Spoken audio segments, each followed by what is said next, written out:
Hello students, कैसे हैं आप सब। मैं बहुत बढ़िया हूँ, उम्मीद करता हूँ कि आप सब भी बहुत बढ़िया होंगे। तो बेटा चलते हैं आज हम नेक्स्ट लेक्चर पे।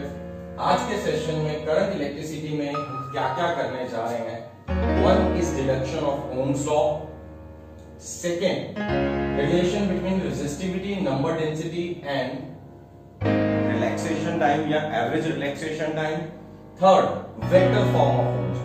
तो ये तीनों हम करने जा रहे हैं, ये तीनों रिलेशंस हम यहाँ पे अभी डिराइव करेंगे। इसके लिए हम यूज करेंगे वो रिलेशंस जो हमने पिछली क्लास में पढ़े थे। पिछली क्लास में बेटा एक रिलेशन हमने पढ़ा था ड्रिफ्ट वेलोसिटी, सरकने की वेलोसिटी। इलेक्ट्रॉन्स धीरे धीरे सरकते हैं किस साइड, नेगेटिव एंड से पॉजिटिव एंड को हो या लो पोटेंशियल एंड से हाई पोटेंशियल एंड की हो। तो किसी भी कंडक्टर के अक्रॉस अगर आप पोटेंशियल डिफरेंस अप्लाई करते हैं, suppose this is a conductor, हमने डिस्कस किया था ये इलेक्ट्रॉन्स रैंडम मोशन में होते हैं, लेकिन जैसे ही आप पोटेंशियल डिफरेंस अप्लाई करते हैं तो ये इलेक्ट्रॉन धीरे धीरे सरकना शुरू कर देते हैं इस डायरेक्शन में। तो क्या सारे इलेक्ट्रॉन साइमल्टेनियसली एक डायरेक्शन में ट्रेवल कर रहे हैं? ऐसा जरूरी नहीं है बेटा। मान लो ये इलेक्ट्रॉन किसी कोलिजन के बाद इधर ट्रेवल करने लगा, फोर्स यहाँ एक्ट करे, इसका पाथ ऐसा हो जाएगा। इस कोलिजन के बाद हो सकता है ये इधर रिबाउंड हो, बट यहाँ पे क्योंकि एक्सेलरेशन इस डायरेक्शन में, तो इस तरह के कर्व पाथ फॉलो करते हुए इलेक्ट्रॉन धीरे धीरे सरकना शुरू हो जाते हैं पॉजिटिव एंड। ठीक है, तो ये चीज हमने डिस्कस की थी। इसका फॉर्मूला हमने पढ़ा था E minus e tau upon m. Tau is average relaxation time, m is mass of electron, e is charge of electron, और यहाँ पे कैपिटल E क्या है, that is electric field setup within the conductor. जब आप potential difference देंगे तो अंदर एक इलेक्ट्रिक फील्ड सेटअप हो जाता है, and that is numerically equal to V upon L, where L is the length of the conductor and V is the potential difference applied across its ends। ठीक है, दूसरी चीज ये भी हमने डिस्कस की थी कि ड्रिफ्ट वेलोसिटी का ऑर्डर क्या रहता है। ड्रिफ्ट वेलोसिटी का ऑर्डर रहता है, हाईएस्ट वैल्यू अगर हम देखें तो 10 to the power -4 मीटर पर सेकेंड, दैट इज 0.1 मिलीमीटर पर सेकेंड। तो इतना धीरे धीरे सरकते हैं इलेक्ट्रॉन्स। हालांकि जो रैंडम वेलोसिटी थी U, उसका ऑर्डर रहता है 10 to the power 5 मीटर पर सेकेंड, 1 लाख मीटर पर सेकेंड। तो उसके बाद बेटा एक रिलेशन हमने डिराइव किया था, relation between current and drift velocity, कि अगर यहां पर करंट I फ्लो कर रहा है इस कंडक्टर में से, तो करंट I और VD के बीच का रिलेशन ये है I is equal to NEA/VD। इसके बेसिस पे कुछ क्वेश्चंस भी किए, कुछ शॉर्ट वीडियोस मैंने अपने ग्रुप में भी पोस्ट किए थे। तो ये सब काम हम पिछले क्लास में कर चुके हैं। हाँ, यहाँ पे N क्या है, that is number density of free electrons, E क्या है, charge of one electron, A क्या है, area of cross section of this conductor, suppose this area is A, and what is VD? VD is the drift speed या drift velocity of free electrons. आपको ये बता चुका हूं इनका path curved रहेगा, लेकिन हम ये मान के चलते हैं कि जब हम VD की वैल्यू डिटरमिन करते हैं कि सभी इलेक्ट्रॉन एक कांस्टेंट वेलोसिटी के साथ इस डायरेक्शन में ड्रिफ्ट हो रहे हैं। ठीक है, हम ये मान के चलेंगे कि VD जो वैल्यू है वो सभी इलेक्ट्रॉन्स के पास है। ठीक है, तो चलिए बेटा आज हम करने जा रहे हैं डिडक्शन ऑफ ओम्स लॉ। एक तो हम ओम्स लॉ को प्रूव करेंगे, उसके लिए यही रिलेशंस हमें यूज करने हैं। मेनली एक ये रिलेशन यूज करेंगे, एक ये रिलेशन हम यूज करेंगे, और तीसरा E is equal to V/L। बस यही रिलेशंस हम यूज करेंगे। हम यहाँ पे ओम्स लॉ को भी प्रूव कर पाएंगे, उसके बाद रेजिस्टिविटी का रिलेशन निकालेंगे, जिससे पता चलेगा रेजिस्टिविटी किस किस फैक्टर पे डिपेंड करती है, रेजिस्टिविटी ऑफ अ मटेरियल, और लास्ट में हम आएंगे vector form of Ohm's law. सबसे पहले रिलेशन यहां पे लिख देता हूं, vector form of Ohm's law का रिलेशन है J वेक्टर। J वेक्टर क्या होता है बेटा? Current density. पिछली क्लास में हमने डिस्कस किया था, J vector is equal to sigma into E vector. This is vector form of Ohm's law. J is current density, sigma is conductivity and E is the electric field. This is vector form of Ohm's law. कैसे करेंगे बेटा? शुरुआत करेंगे हम इस relation से, I is equal to NEA/VD। I is equal to NEA/VD। अब next step में हम क्या करेंगे, VD की न्यूमेरिकल वैल्यू पुट करेंगे। ये जो न्यूमेरिकल वैल्यू है इसमें हम साइन नहीं यूज करेंगे, माइनस साइन को छोड़ दीजिए, E टाउ अपॉन M। ठीक है, अगर हमें ओम्स लॉ को प्रूव करना है तो ओम्स लॉ में V होता है, I होता है, V is equal to I into R, या V upon I is equal to R. तो यहाँ पे I तो हमारे पास है, बट V अभी तक नहीं है, तो उसके लिए हम क्या करेंगे, E की वैल्यू पुट करेंगे V/L। तो it can be written as N E का square into tau upon M A और E की जगह हम पुट कर देंगे V अपॉन L। ठीक है, अब यहां से बेटा बाकी सबको लेफ्ट साइड ले आओ, V और I को एक साइड रखो। ML upon NE square tau into area is equal to V upon I। That simply means V upon I is equal to ML upon NE square tau into area. और अगर आप ध्यान से देखें, it is a constant value, isn't it? Voltage और current की ratio constant आ रही है। देखिए इसमें क्या क्या, m मास ऑफ इलेक्ट्रॉन पहले से फिक्स्ड है, चार्ज ऑफ इलेक्ट्रॉन सभी मटेरियल के लिए फिक्स्ड है। अगर एक कंडक्टर है हमारे पास, अगर एक वायर आपने अपने सामने रखी है, एक कंडक्टर आपने रखा है, उस कंडक्टर की लेंथ फिक्स्ड होगी, एरिया फिक्स्ड होगा, नंबर डेंसिटी किस पे डिपेंड करती है, नेचर ऑफ द मटेरियल पे, वो फिक्स हो चुका। अगर टेम्परेचर आप नहीं बदल रहे तो टाउ एवरेज रिलैक्सेशन टाइम वो फिक्स हो गया, तो सारी की सारी वैल्यू कांस्टेंट हो गई। ओम्स लॉ यही तो कहता है V अपॉन I की रेशियो जो है कांस्टेंट है। So this implies that since it is a constant, we can say that V is directly proportional to I. And what is this? This is basically Ohm's law, isn't it? That voltage is directly proportional to current. V और I की ratio fixed आ रही है, constant आ रही है, यही तो Ohm's law था।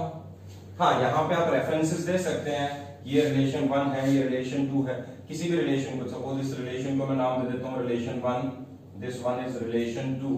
तो यहां पे हमने फ्रॉम रिलेशन 2 ये वैल्यू पुट की, इसको हम नाम दे देते हैं relation number 3।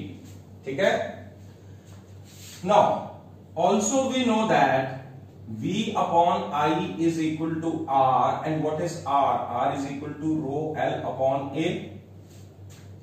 Let it be equation number 4. Let it be equation number 4.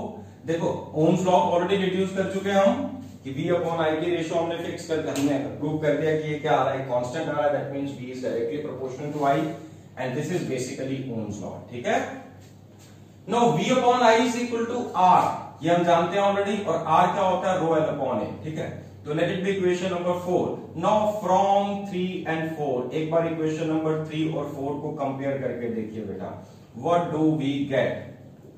3 और 4 को कंपेयर करें, व्हाट डू वी गेट?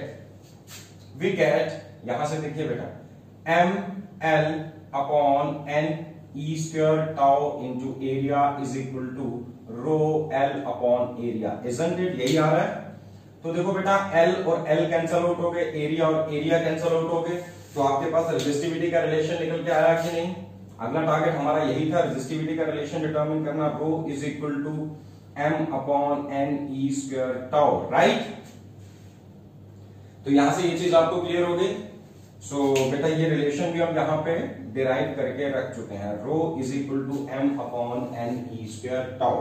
तो यहां पर हमने ये रिलेशन भी डिराइव करके रखा, relation between rho and tau. यहां रो एंड टाउ ही क्यों कहा? क्योंकि रेजिस्टिविटी बेटा दो फैक्टर्स पे डिपेंड कर रही है, एन पे और टाउ पे। अब आप बोलोगे सर M और E, अब आप बताइए बेटा M और E कांस्टेंट होंगे कि नहीं? M क्या मास ऑफ इलेक्ट्रॉन, E क्या चार्ज ऑफ इलेक्ट्रॉन। आप कॉपर लें, एल्यूमिनियम लें या कोई और मटेरियल लें, सबके लिए मास ऑफ इलेक्ट्रॉन सेम है, सबके लिए चार्ज ऑफ इलेक्ट्रॉन सेम है, इजंट इट? तो अगर ये सब सेम है तो रेजिस्टिविटी की वैल्यू ये आ रही है, इसका मतलब अच्छा M and E are constants, therefore we can conclude resistivity of a material is inversely proportional to number density and resistivity is also inversely proportional to average relaxation time. तो resistivity किन दो factors पे depend कर सकती है? एक है बेटा number density, number of free electron per unit volume, और ये किस चीज पे डिपेंड करता है? It depends on nature of material. हर एक मटेरियल के लिए, कॉपर के लिए नंबर डेंसिटी अलग होगी, एल्यूमिनियम के लिए अलग होगी, तो अलग अलग मटेरियल के लिए नंबर डेंसिटी की वैल्यू अलग अलग हो सकती है। ठीक है, अब आते हैं बेटा टाउ पे। तो दूसरा फैक्टर टाउ था जिस पे रेजिस्टिविटी की वैल्यू डिपेंड करती है। सो tau is average relaxation time, ये किस पे डिपेंड करता है? Temperature of the body, temperature of the conductor. Temperature बढ़ाएंगे, कोलिजन ज्यादा होगी तो रिलैक्सेशन टाइम कम होगा। ठीक है, तो हाइयर टेम्परेचर पे टाउ की वैल्यू कम हो जाती है। ठीक है, तो ये बात आपको समझ आई। तो हमने रेजिस्टिविटी का रिलेशन भी डिराइव किया m/n² tau, और ये भी पता चला रेजिस्टिविटी किस किस फैक्टर पे डिपेंड कर रही है। It is inversely proportional to number density and it is also inversely proportional to average relaxation time. ये बहुत इंपॉर्टेंट और एग्जामिनेशन पॉइंट ऑफ व्यू से ये रिलेशन बहुत इंपॉर्टेंट है, बार बार पूछा गया बेटा, बोर्ड एग्जाम्स में भी पूछा गया बार बार, ठीक है। तो ये रिलेशन बहुत ज्यादा इंपॉर्टेंट है, राइट। अभी तक बेटा जब हमने मटेरियल्स को डिस्कस किया तो मटेरियल्स को कंडक्टर और इंसुलेटर की फॉर्म में दो कैटेगरीज बना के हमने डिस्कस किया, बट एक तीसरी कैटेगरी भी है हमारे पास, सेमीकंडक्टर्स। सेमीकंडक्टर जैसे कार्बन वाले ग्रुप में सिलिकॉन, जर्मेनियम, ये एलिमेंटल सेमीकंडक्टर्स और बहुत सारे कंपाउंड सेमीकंडक्टर्स भी हैं हमारे पास। सेमीकंडक्टर वो मटेरियल है जिसकी कंडक्टिविटी कहो या रेजिस्टिविटी कहो that lies in between conductors and insulators. ना तो कंडक्टर जितना अच्छा कंडक्टर है ये, और ना ही पूरी तरह इंसुलेटर है। कंडक्ट करता है बट कंडक्टिविटी और रेजिस्टिविटी लाई करती है कंडक्टर और इंसुलेटर के बीच में। हाँ, सेमीकंडक्टर के बिहेवियर में एक कॉन्ट्रास्टिंग फीचर है कंडक्टर से। वो क्या है? कंडक्टर्स को अगर हम गर्म करें, टेम्परेचर बढ़ाएं, तो कंडक्टर्स की रेजिस्टिविटी कम होनी शुरू हो जाती है, सॉरी बढ़ना शुरू हो जाती है। कंडक्टर्स के केस में रेजिस्टेंस और रेजिस्टिविटी बढ़ती है, कंडक्टिविटी कम हो जाती है। लेकिन सेमीकंडक्टर्स के केस में उल्टा है। सेमीकंडक्टर को ठंडा करोगे तो वो इंसुलेटर हो जाएगा। 0 केल्विन टेम्परेचर पे लेके जाओगे तो सेमीकंडक्टर इंसुलेटर बन जाता है, और कंडक्टर को 0 केल्विन पे लेके जाओ तो वो सुपर कंडक्टर बन जाता है। ये हमने डिस्कस किया था। तो याद रखिएगा, with increase in temperature metals या कंडक्टर्स के केस में रेजिस्टिविटी बढ़ती है, कंडक्टिविटी कम होती है, लेकिन सेमीकंडक्टर्स का बिहेवियर उल्टा है। सेमीकंडक्टर्स के केस में अगर आप टेम्परेचर बढ़ाओगे तो कंडक्टिविटी बढ़ेगी, रेजिस्टिविटी कम हो जाती है। कैसे कम होती है, किन कारण से कम होती है, इस रिलेशन की हेल्प से चलिए समझते हैं इसको। सबसे पहले कंडक्टर्स या मेटल्स कहो, मेटेलिक कंडक्टर्स, हम मेटेलिक कंडक्टर्स की बात कर रहे हैं बेटा, मेटल्स, या आप ऐसा कह लीजिए मेटेलिक कंडक्टर्स।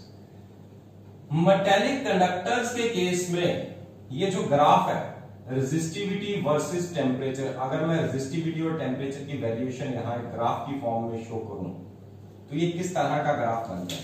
ये ग्राफ ऑलमोस्ट स्ट्रेट लाइन है, not exactly straight line but almost straight line. तो ये ग्राफ कुछ इस तरह का रहता है बेटा।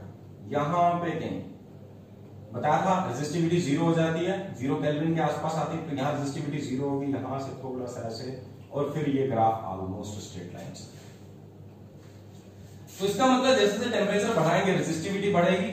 इस रिलेशन की हेल्प से अगर हम एक्सप्लेन करने की कोशिश करें तो हम किस तरह से एक्सप्लेन कर सकते हैं? देखिए बेटा, इफ टेम्परेचर इंक्रीज, यहां मैं एक फ्लो चार्ट बना रहा हूं, आप इसको इंक्रीज देख सकते हैं। इफ टेम्परेचर इंक्रीज, तो टेम्परेचर के इंक्रीज होने से क्या क्या चेंज होगा?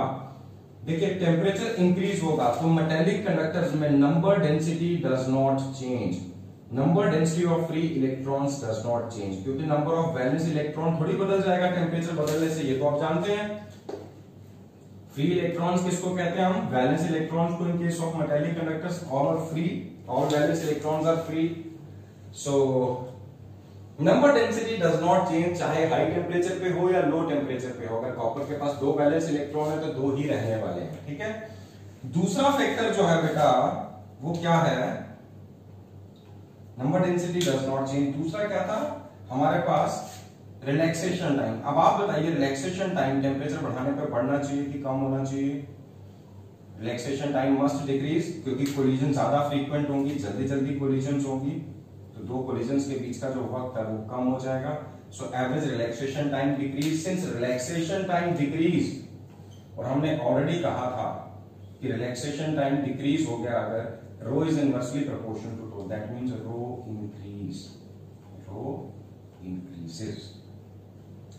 तो यहां पर बेटा हम ये बता पा रहे हैं कि टेम्परेचर बढ़ाने के साथ साथ रेजिस्टिविटी मेटेलिक कंडक्टर्स की बढ़ जाती है। क्यों बढ़ जाती है? 2 ही फैक्टर्स पे डिपेंड करती है, एन पे और टाउ पे। अगर आप टेम्परेचर बढ़ाओगे तो एन में तो कोई चेंज नहीं आने वाली, एन में कोई चेंज नहीं आने वाली, चेंज किस में आने वाली है? टाउ में आने वाली है। टाउ डिक्रीज होगा, टाउ डिक्रीज होगा तो पक्की बात है रेजिस्टिविटी शुड इंक्रीज। ये बहुत इंपॉर्टेंट लॉजिक है बेटा एग्जामिनेशन पॉइंट ऑफ व्यू से, कि टेम्परेचर बढ़ाने पे मेटेलिक कंडक्टर्स की रेजिस्टिविटी क्यों बढ़ जाती है। तो आप इस रिलेशन की हेल्प से इसको एक्सप्लेन कर पाएंगे। आई होप कर पाएंगे अभी आप ये। Got it? अब आते हैं बेटा इसके बाद सेमीकंडक्टर्स पे। कि सेमीकंडक्टर्स के बिहेवियर में, जैसे मैंने कहा कॉन्ट्रास्टिंग बिहेवियर है, इनके कंपैरिजन में ये बिहेवियर कैसा है, कॉन्ट्रास्टिंग। तो अगर आप सेमीकंडक्टर्स का केस लें बेटा, तो सेमीकंडक्टर के केस में रेजिस्टिविटी वर्सेस टेम्परेचर ग्राफ अगर आपको प्लॉट करने को कहा जाए, तो with increase in temperature resistivity कम होती है। तो ये ग्राफ कैसा होगा, ये मैं अभी आपके सामने बोर्ड पे ड्रॉ करके दिखा रहा हूं। इन case of semiconductors, in case of semiconductors, अगर आप ग्राफ प्लॉट करें resistivity versus temperature, resistivity versus temperature, तो ये ग्राफ कुछ इस तरह का बनता है। ये ग्राफ अपने आप में एक इंफॉर्मेशन दे रहा है, तो ये ग्राफ आपको याद रखना है, चाहे फ्रेम कर लीजिए। So resistivity decreases with increase in temperature. ऐसा कैसे पॉसिबल हुआ, ऐसा इस तरह से पॉसिबल हुआ कि अगर टेम्परेचर बढ़ गया, सपोज टेम्परेचर इंक्रीज करता है, टेम्परेचर इंक्रीजेस, सो टेम्परेचर इंक्रीज करने पे रिलैक्सेशन टाइम में क्या चेंज आएगी, ऑलरेडी जो हमने डिस्कस किया, रिलैक्सेशन टाइम डिक्रीज ही करेगा, चाहे फिर वो कंडक्टर हो या इंसुलेटर हो, क्योंकि टेम्परेचर बढ़ाओगे तो कोलिजन ज्यादा फ्रीक्वेंट होंगी, ज्यादा जल्दी जल्दी होंगी, तो relaxation time must decrease with increase in temperature, right. So relaxation time must decrease with increase in temperature, right. तो ये चीज आपको क्लियर होगी। अच्छा, अब आप ये बताइए कि अगर टाउ डिक्रीज हो गया तो रेजिस्टिविटी इंक्रीज होनी चाहिए कि डिक्रीज होनी चाहिए। It's very hot and humid today, बहुत मुश्किल हो रहा है आज ये वीडियो बनाना। चलिए anyway, so tau decreases, if tau decreases that simply means rho must increase, rho increases because rho is inversely proportional to tau. ये हम ऑलरेडी मेंशन कर चुके हैं, जैसा यहां पे बताया था। इसके आगे भी आप रीजन दे सकते हैं, because rho is inversely proportional to tau. So resistivity decrease होगी, लेकिन अभी अभी हमने कहा था यहां उल्टा केस है, यहां रेजिस्टिविटी कम नहीं होनी चाहिए बल्कि बढ़नी चाहिए। तो यहां पे तो सेम इफेक्ट अभी तक देखने को हमें मिल रहा है, तो फिर हम इसे किस तरह से एक्सप्लेन करेंगे। तो देखिए बेटा, यहां पे एक चीज और है, number density of free electrons, it increases a lot, it increases a lot या it increases by a great value, क्योंकि बहुत ज्यादा इंक्रीज कर जाती है। मेटेलिक कंडक्टर्स के केस में नंबर डेंसिटी में कोई चेंज नहीं आ रही थी, बट सेमीकंडक्टर्स के केस में नंबर डेंसिटी बहुत ज्यादा इंक्रीज कर जाती है। अच्छा, अगर नंबर डेंसिटी इंक्रीज करके rho is inversely proportional to tau, तो that means rho must decrease, isn't it. तो यहां दोनों काम हो गए। नंबर डेंसिटी में कुछ ऐसी चेंज आ रही है कि जिसकी वजह से रेजिस्टिविटी डिक्रीज हो रही है, रिलैक्सेशन टाइम में कुछ ऐसी चेंज आ रही है जिसकी वजह से रेजिस्टिविटी इंक्रीज हो रही है। ये एक्चुअली तो दोनों में सेम था, यहाँ पे नंबर डेंसिटी नहीं बदली, बट यहाँ नंबर डेंसिटी बहुत ज्यादा बदली। क्यों बदली ये भी अभी एक्सप्लेन करता हूं, बट इसके साथ पहले इसको कंक्लूड करते हैं। इसके साथ आप लिख सकते हैं this effect compensates more, this effect compensates more, this effect compensates more. Since this effect compensates more, therefore we can say overall effect क्या, resistivity decreases with increase in temperature, with increase in temperature. So overall effect क्या आएगा, resistivity will decrease with increase in temperature in case of semiconductors, ठीक है। तो बेटा ये बात आपको याद रहेगी, आई होप ये समझ आ गया होगा। अब सवाल ये है कि यहां पर n कैसे बढ़ा। बेटा n क्या होता है, n is number density of free electrons, number of free electrons पर यूनिट वॉल्यूम। एक यूनिट वॉल्यूम, 1 मीटर क्यूब के अंदर कितने फ्री इलेक्ट्रॉन्स हैं। देखिए मेटल्स में तो वो नहीं बदल सकते, क्योंकि मेटल्स के केस में जितने वैलेंस इलेक्ट्रॉन्स है सारे के सारे फ्री इलेक्ट्रॉन्स हैं, बट सेमीकंडक्टर्स में ऐसा नहीं होता, सारे वैलेंस इलेक्ट्रॉन्स फ्री इलेक्ट्रॉन्स नहीं होते। जैसे अगर हम एलिमेंटल सेमीकंडक्टर की एग्जांपल लें, कार्बन वाले ग्रुप में कार्बन के नीचे आता है सिलिकॉन। सिलिकॉन की इलेक्ट्रॉनिक कॉन्फ़िगरेशन आपने पढ़ी होगी 284, यस और नो, 284।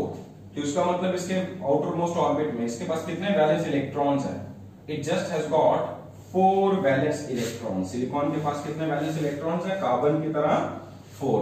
सिमिलरली जर्मेनियम के पास भी कितने हैं? 4 वैलेंस इलेक्ट्रॉन्स हैं।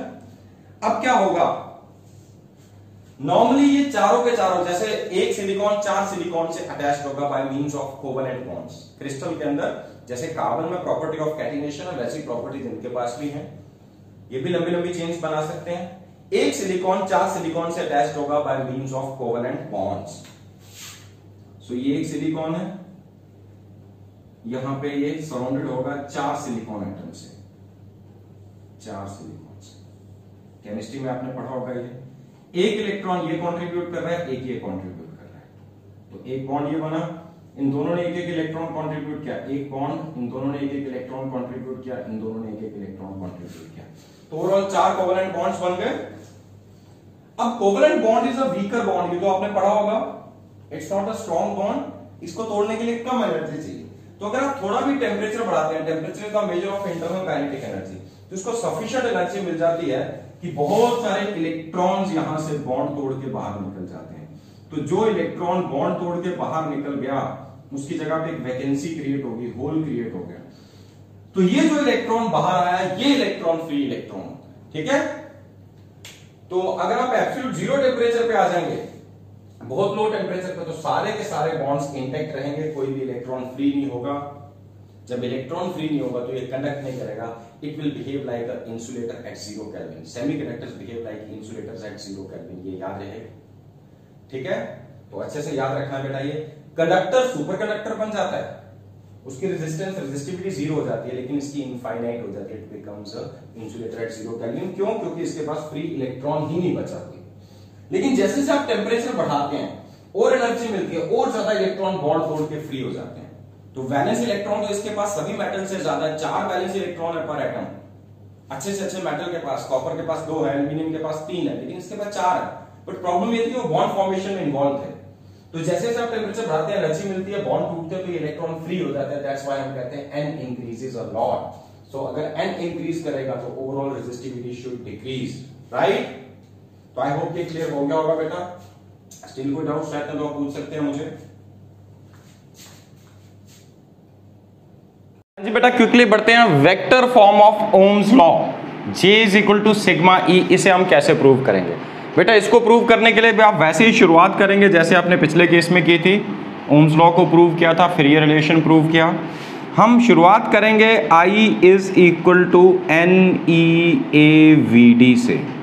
अगर करंट NEAVD के इक्वल है तो पक्की बात है करंट अपॉन एरिया, अगर आप एरिया को लेफ्ट साइड पे ले आए तो that comes out to be NEVD, isn't it? So this implies that, what does it mean? So current upon area is J, that is current density, current per unit area, that is equal to NE। VD की value क्या है बेटा? VD की value है E tau upon M। पिछले case में भी आपने यही किया था। हाँ, वहां पे कैपिटल E की वैल्यू भी V/L पुट की थी, उसकी जरूरत अब हमें नहीं है। तो अगर आपको ओम्स लॉ प्रूव करना तो बीच में इसकी वैल्यू, फिर आपको J नहीं लिखना है, E की वैल्यू V/L लिखनी है और V अपॉन I को अलग एक्सट्रैक्ट करना है। लेकिन अब हमने क्या किया, A को इस साइड लिया है, उसकी जगह हमने J लिखा। So what does J comes out to be? If you see, J is equal to NE² tau upon M into E, isn't it? देखिए जरा। सो क्या हम इसको लिख सकते हैं J is equal to E divided by resistivity, because what is resistivity? resistivity का relation अभी अभी हमने लिखा था यहाँ पे, that is rho, because rho is equal to M upon NE² tau। ये जो रिलेशन हमने अभी डिराइव किया था पिछले पार्ट में, ठीक है। सो J is equal to E upon rho, and what is 1 upon rho? Reciprocal of resistivity is conductivity, that simply means J is equal to sigma into E। तो यही रिलेशन हमें प्रूव करना था। हाँ, सिग्मा तो वेक्टर नहीं है, sigma scalar quantity है, बट ई वेक्टर है। और करंट किस डायरेक्शन में फ्लो करता है? इलेक्ट्रिक फील्ड की डायरेक्शन में। इलेक्ट्रॉन ऑपोजिट आते हैं, but conventional direction of flow of current क्या है? वही जो फ्लो ऑफ होल्स है, वो तो ई वाली डायरेक्शन है। अगर करंट की डायरेक्शन ई वाली है तो पक्की बात है करंट डेंसिटी की डायरेक्शन भी क्या होनी चाहिए? ई वाली डायरेक्शन होनी चाहिए। दिस इंप्लाइज दैट कि अगर हम इसी रिलेशन को वेक्टर फॉर्म में लिखें तो J is equal to sigma into E vector आ जाएगा, and this is vector form of Ohm's law, right? This is vector form of Ohm's law. आप चाहें तो इसको एक फॉर्म में और लिख सकते हैं, यहां से लाकर E is equal to rho into J, या तो J is equal to sigma into E या E is equal to rho into J, आप इस फॉर्म में भी लिख सकते हैं, ठीक है? सो दिस इज बेटा vector form of Ohm's law, right? अब इसके बेसिस पे हम क्वेश्चंस करेंगे आगे, और कुछ और चीजें आगे हम डिस्कस करते हैं। ये आपको अच्छे से याद रहना चाहिए, एग्जामिनेशन पॉइंट ऑफ व्यू से बहुत इंपॉर्टेंट है। तो आज की क्लास में हम इतना ही करेंगे। Wish you all the best, God bless you.